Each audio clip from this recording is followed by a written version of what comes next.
Industry and art become one at an unprecedented exhibition at the Grohmann Museum on the campus of the Milwaukee School of Engineering in downtown Milwaukee.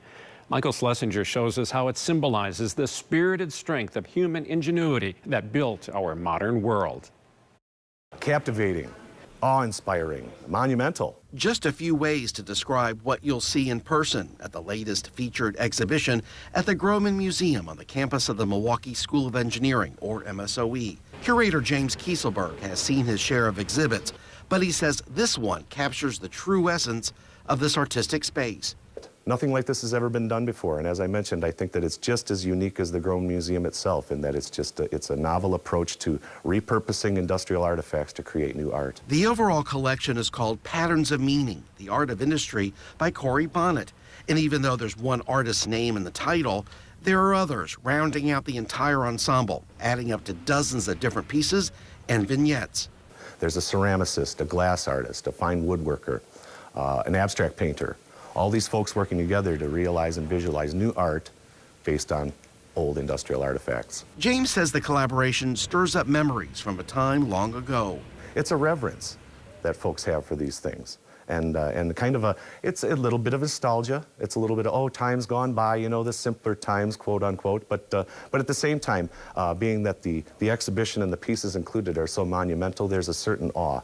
Even though materials mostly come from the turn of the 20th century steel mills in Pittsburgh, I'm told Milwaukee plays an important role with what's shown as well. So many tools and dies. We had so many machine shops furnishing parts and pieces for other industries. The Falk Company, for instance, poured the largest gears in the world. And they then furnished all the raw material and the pieces and parts for larger machinery and larger industry. Interestingly enough, Bonnet and a Pittsburgh scrap dealer actually acquired a collection of 6,000 floor-to-ceiling wood and foundry patterns from an Ohio barn. These objects in their day created molds to cast steel parts like gears and wheels, all used to build infrastructure. Artists will tell you these are perfect materials to use.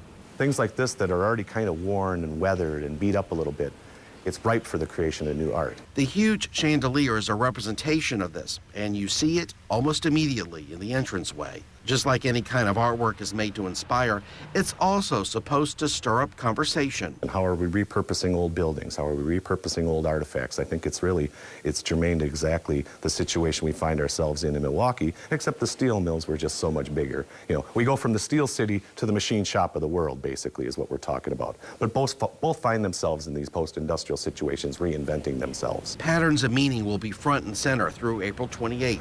For those who visit, the hope is what you see is a reminder our collective ideas are bigger and bolder than any single one of us. A spectacle, it's monumental.